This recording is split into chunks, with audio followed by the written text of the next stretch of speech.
In 1966, Raquel Welch became Hollywood's biggest sex symbol. But behind that famous fur bikini poster was a woman hiding her true identity. For over 50 years, she kept a painful secret. She wasn't who Hollywood said she was. From changing her name to denying her heritage, this is the story of how Jo Raquel Tejada became Raquel Welch, and the price she paid to keep her truth hidden. Raquel Welch was born as Jo Raquel Tejada on September 5, 1940, in Chicago's Cook County Hospital. Her father was from Bolivia and worked as an aeronautical engineer. Her mother was an American with English and Scottish roots.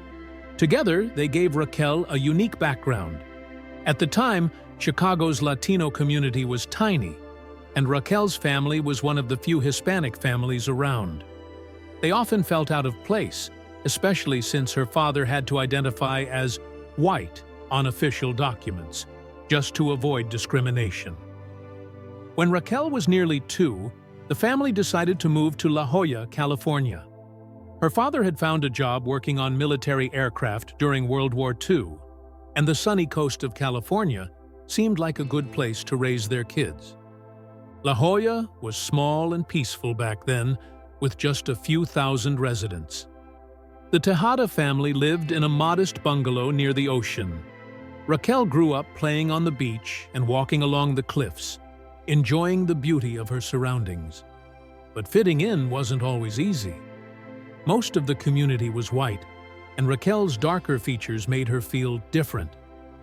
At school, her kindergarten teacher couldn't pronounce Jo Raquel and suggested calling her Sally instead.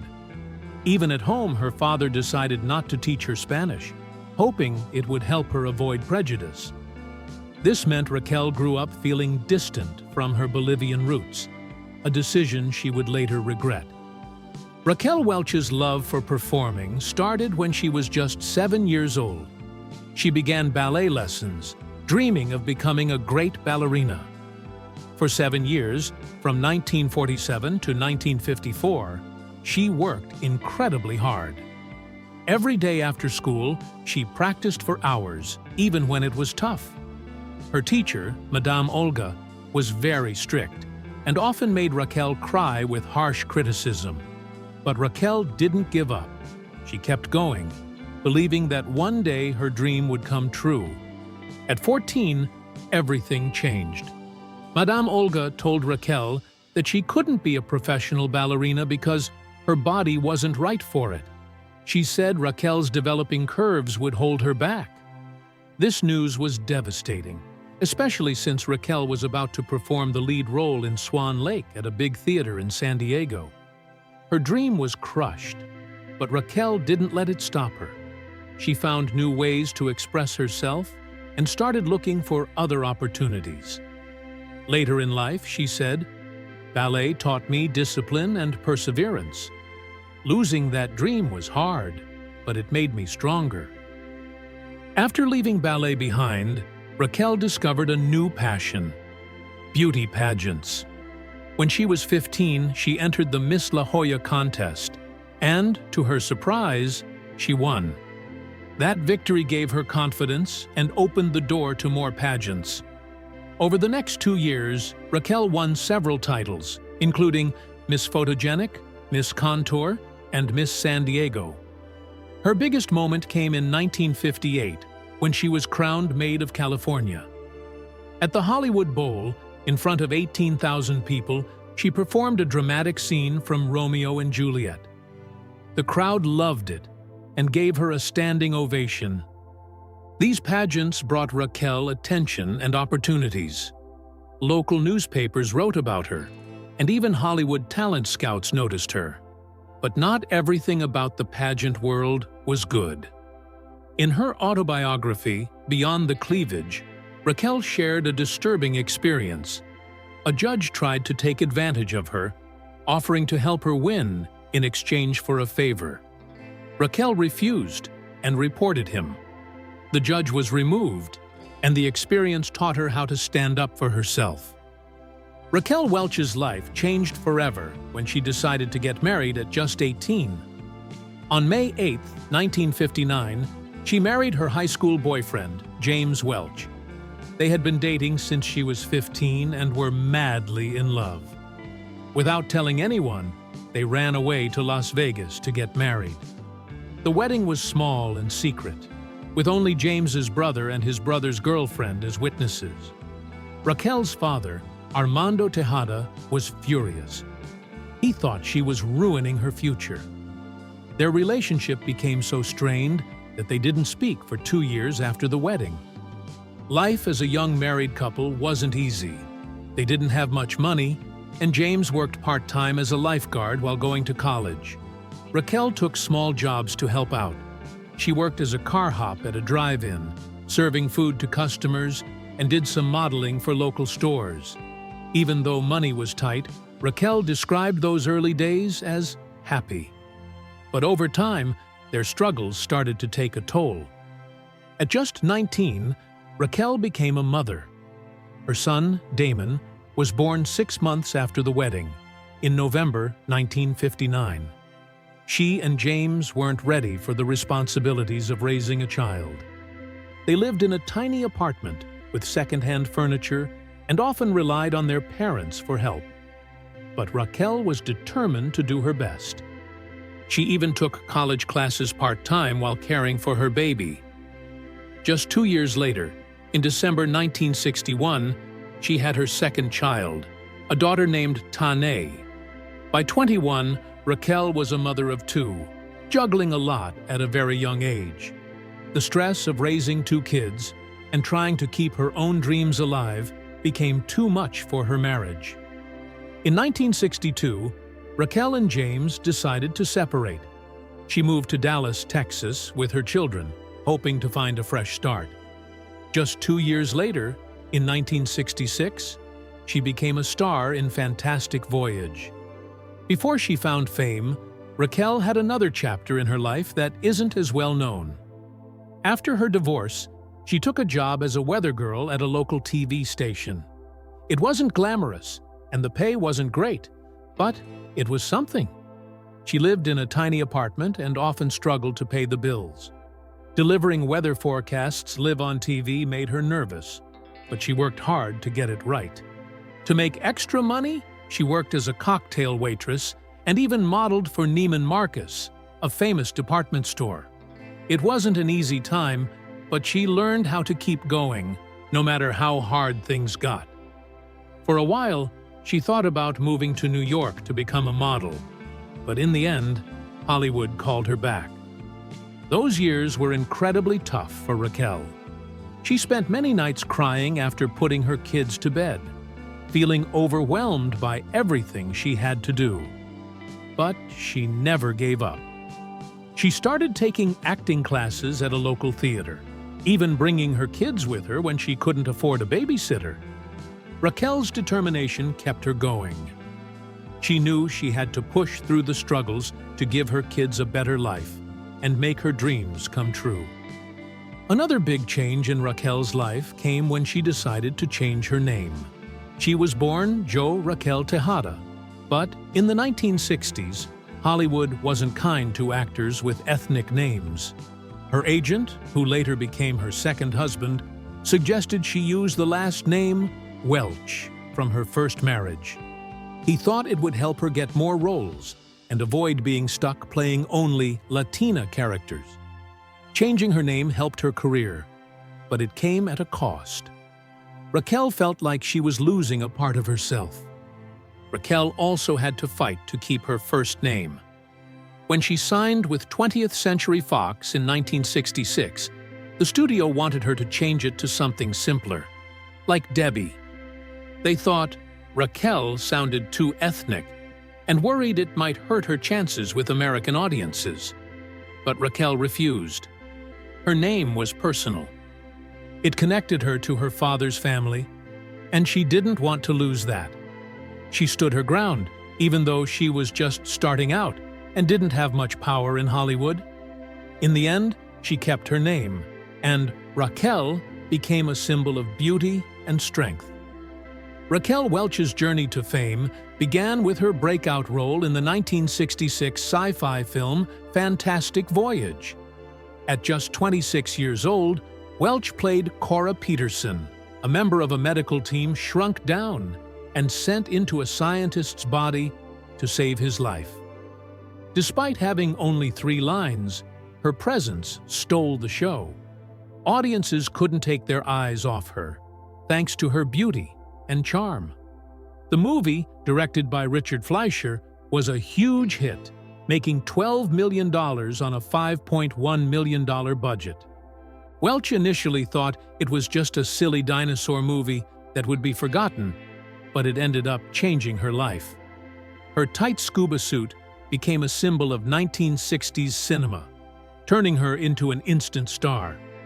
The film's success, combined with its Oscar-winning special effects, led Welch to sign a long-term contract with 20th Century Fox. After Fantastic Voyage, Welch's fame skyrocketed with her role in 1 Million Years BC. The movie itself wasn't particularly memorable, but the poster of Welch wearing a fur bikini became one of the most famous images in movie history. That bikini, though, was far from glamorous to wear. Made of doe skin, it weighed around 8 pounds when wet and fell apart frequently during filming in the harsh Canary Islands climate. Welch later joked that people probably remembered the poster more than the film itself. The image was so iconic that it appeared in movies like The Shawshank Redemption decades later. The success of 1 Million Years BC opened doors for Welch, and in 1967 alone, she appeared in 3 films, establishing herself as one of Hollywood's top actresses. As her fame grew, Welch became an international sensation. By 1967, her photo had graced over 200 magazine covers worldwide. She was celebrated in France as the most beautiful girl in the world, and in Italy as the most beautiful actress of the year. In Rome, paparazzi even tried to bribe her staff to photograph her children, who were hidden in her rented villa. Welch, ever resourceful, fought back by spraying the persistent photographers with a water pistol. Her status as a sex symbol was further solidified when Playboy named her the most desired woman of the 1970s. Remarkably, Welch achieved this without ever posing nude, a decision rooted in her strong personal values. Welch's refusal to do nude scenes set her apart in an era when such choices were becoming more common in Hollywood. She often said this was a matter of principle and upbringing, explaining that it wasn't how she was raised. Playboy's Hugh Hefner tried repeatedly to get her to pose nude, but Welch always declined. In 1979, she agreed to a Playboy photo shoot, but insisted on remaining fully clothed. When Hefner complained that the photos were boring, Welch stood her ground and still received full payment.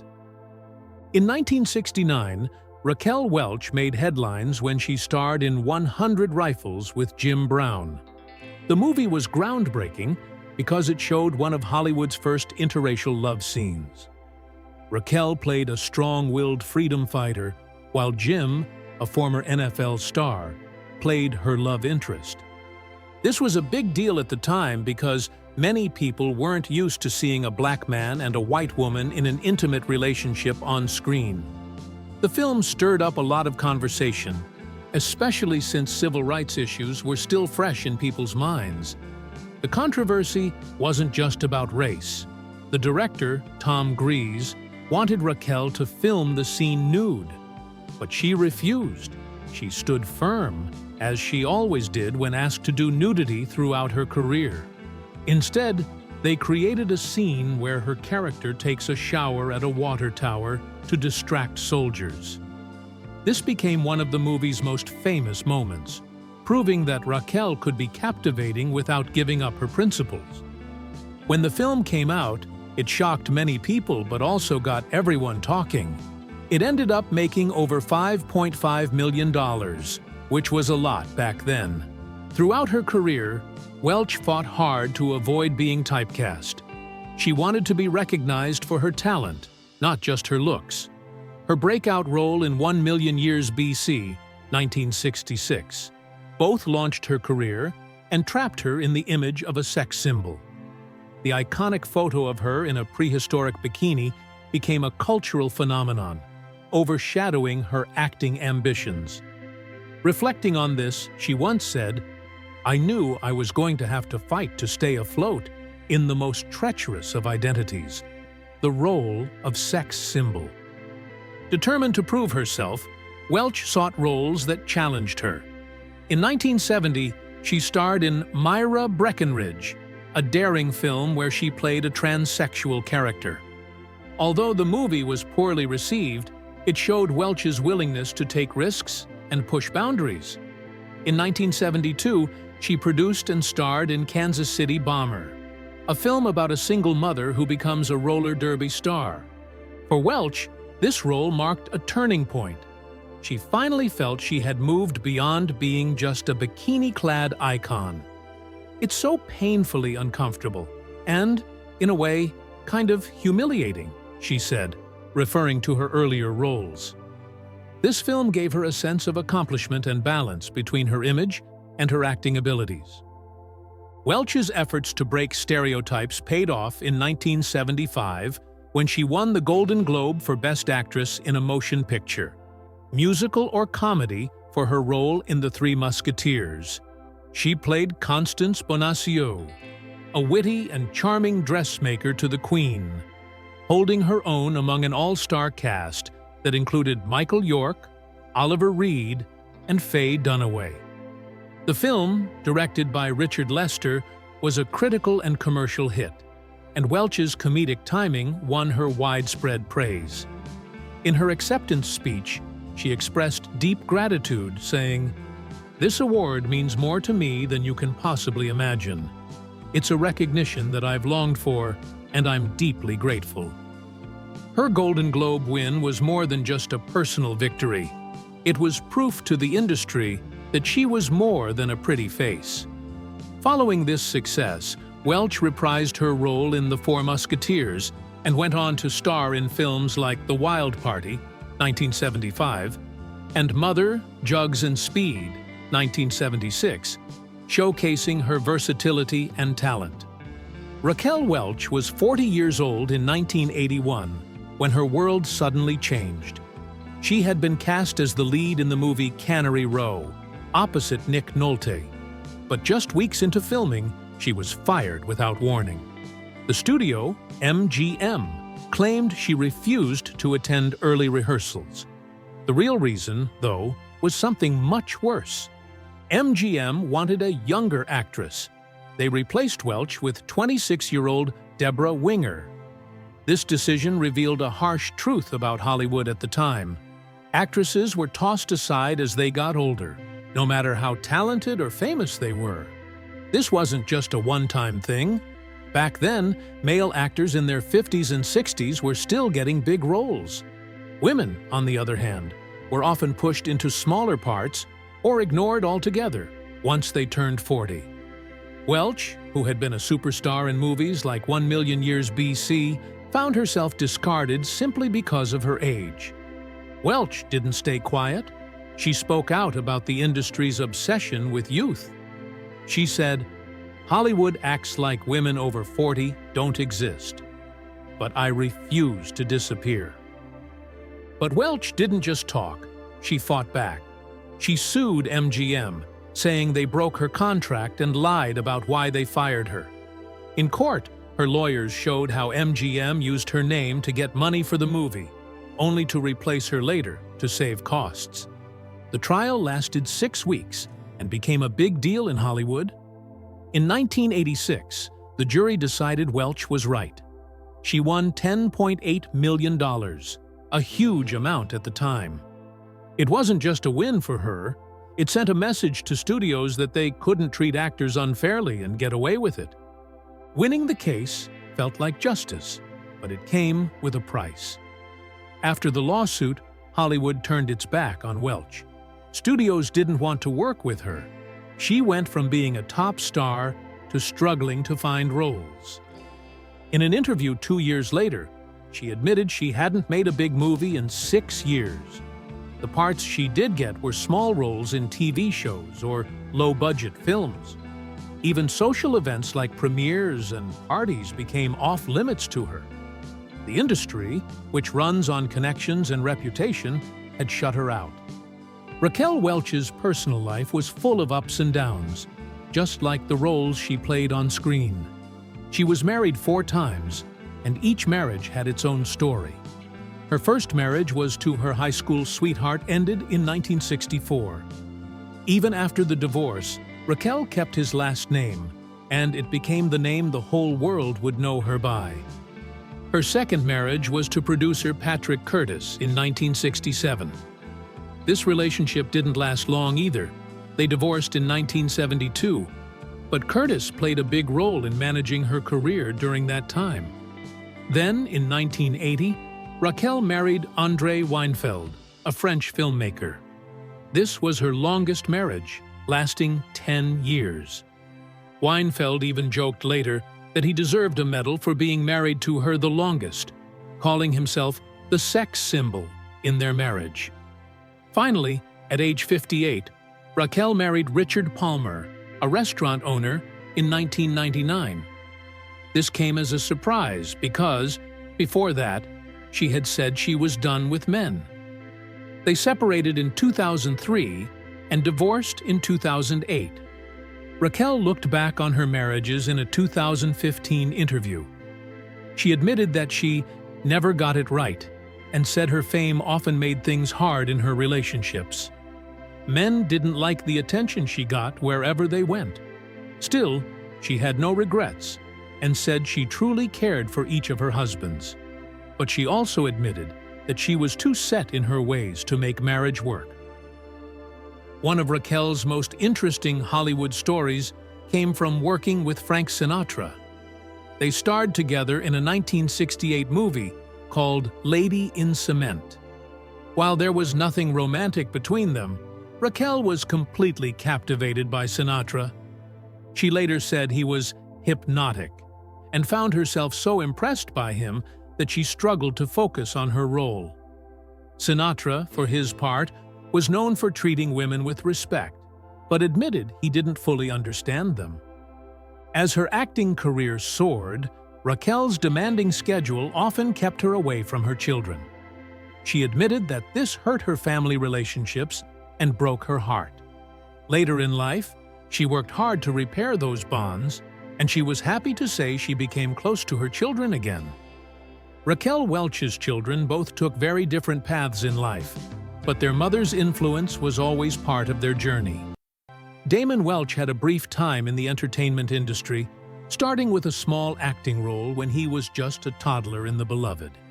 As he grew older, he worked behind the scenes on a few projects, like helping out on a film called The Day the Earth Got Stoned and working on his mother's fitness video, Raquel, Total Beauty and Fitness. However, Damon didn't stay in show business. He decided to live a quieter life, going to Boston University and eventually working as a computer consultant.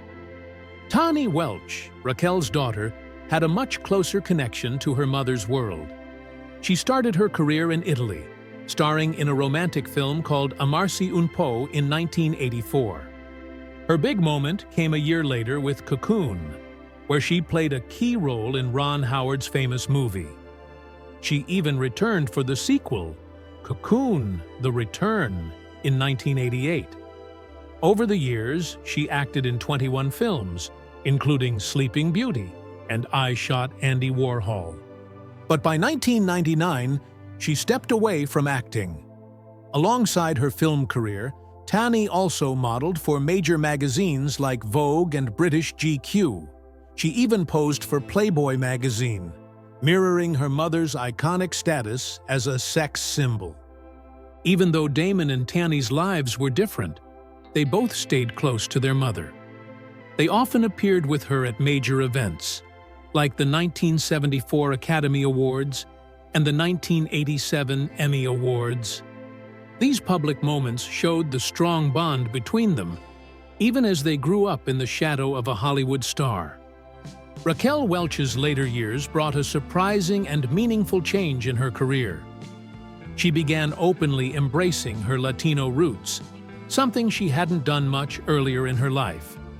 At 62, in 2002, she joined the PBS series American Family, which focused on a Mexican-American family in East Los Angeles. This was a big moment for her, as it was the first time she had taken on a role that reflected her heritage. Welch played Aunt Dora, a dramatic and lively character. Preparing for the role wasn't easy for her. She had to take Spanish lessons because she hadn't grown up speaking the language. Her father had chosen not to teach her Spanish, hoping to protect her from prejudice, but it left her feeling disconnected from her culture. Acting in American Family gave her a chance to reconnect with that part of herself. This was just the start. Raquel went on to take more roles that celebrated her heritage. In 2017, at 77 years old, she acted in the comedy How to Be a Latin Lover, alongside stars like Eugenio Derbez and Salma Hayek. By this time, she was proving that embracing her roots wasn't just personally rewarding. It also gave her career a fresh, exciting direction. Her journey into Latino-focused projects actually began in 2001 with the film Tortilla Soup. The movie was about food, family, and romance, set in a Latino community in Los Angeles. Welch played Hortensia, a flamboyant grandmother who was chasing after a widowed chef, played by Hector Elizondo. This role was completely different from the glamorous image she had in earlier films. Critics loved her performance, saying she brought humor and charm to the character without making it feel like a stereotype. Welch herself enjoyed the chance to explore her cultural roots, something she had rarely done on screen before. The movie wasn't just a hit with audiences, it also marked a turning point for Welch. She started talking openly about her heritage, even admitting that she regretted not learning Spanish earlier in life. That same year, Welch received the Iman Foundation Lifetime Achievement Award. This award is given to people who have positively represented Latinos in the entertainment world. For Welch, it was a big deal. After decades in Hollywood, she was finally being recognized for her impact as a Latina actress. The award came at a time when Welch was speaking more openly about her heritage and taking on roles that reflected her roots. It wasn't just about celebrating her past achievements, it was about acknowledging the pride and inspiration she brought to the Latino community.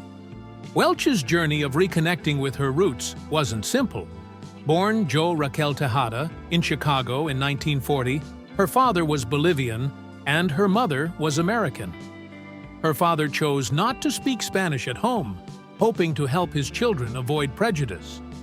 While this decision might have been well-meaning, it left Welch feeling distant from her culture. For years, she didn't talk much about her heritage, but in 2002, everything changed. At a public event, she declared, "Latinos are here to stay. As citizen Raquel, I'm proud to be Latina." Later, in an interview, she admitted how much this shift meant to her. "There was an empty place in my heart and in my work for a long time," she said, describing how embracing her roots brought new purpose to her life. Welch's decision to celebrate her heritage inspired many people, especially younger Latino actors. For decades, her background wasn't openly discussed, but Latinos in Hollywood saw her as one of their own. Film critic Charles Ramirez Berg said, "We knew Raquel Welch was Latina, and we celebrated her success." As Welch took on more Latino-focused roles, she showed other actors that it was never too late to embrace their culture. Her openness about her struggles with identity, including her regret about not speaking Spanish, resonated with many. Raquel Welch's impact went far beyond her own career. She paved the way for future Latino actors, proving that they could find success in Hollywood without hiding their heritage. Directors and actors often spoke about how her achievements inspired them. Gregory Nava, a famous Latino director, said that in the 1950s, Welch's success made the Latino community in San Diego feel proud.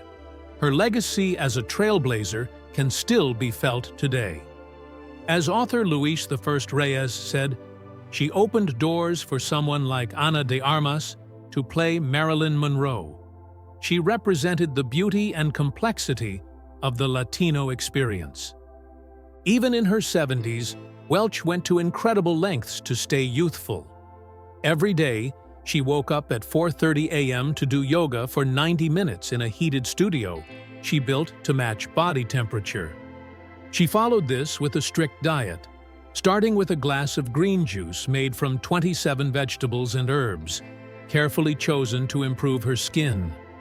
She also drank a special broth made from rare herbs and chicken bones, claiming it helped her stay radiant. Her skincare routine was equally intense. She worked with a team of facial experts who gave her daily treatments like gold masks, cryotherapy, and snail-based creams. At night, she slept in an oxygen chamber worth $300,000, which she said mimicked the fresh air of the Swiss Alps. Altogether, her beauty routine cost millions each year, but Welch believed it was necessary to maintain her image. She once said, "Looking good after 70 is a full-time job." Welch also refused to have plastic surgery, even when Hollywood pushed her to do so. Over the years, she turned down dozens of offers from top surgeons, including a $1.7 million deal to promote a clinic in exchange for procedures. Her decision wasn't without consequences. She lost a $5 million movie role in the late 1990s because she wouldn't agree to a facelift. Still, Welch stood firm. In fact, she even started an organization to promote natural beauty, though it didn't last long. She often said she'd rather age gracefully than look like an imitation of her younger self. Her approach to beauty wasn't just about refusing surgery. It was a philosophy she called chronological harmony. She believed in working with the body's natural rhythms, timing her skincare and diet to things like the moon's phases. She even practiced beauty fasting, drinking only water for 3 days each month during the new moon. Welch also experimented with unusual treatments, like exfoliating her skin with sand from beaches around the world or soaking her hands and feet in goat's milk. She designed her bedroom to be the perfect environment for beauty sleep, with the temperature and humidity carefully controlled. Some people thought her methods were strange, but she inspired a devoted following. By 2020, fans had started beauty clubs to practice her techniques. Raquel Welch passed away on February 15, 2023, at the age of 82. She had suffered from Alzheimer's disease in her final years. Even so, her legacy as a beauty icon lives on. In the 1960s and 70s, she redefined the image of Hollywood glamour.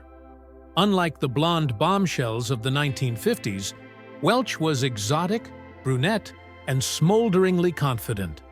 Her look and style influenced an entire generation, making her one of the most unforgettable stars in history.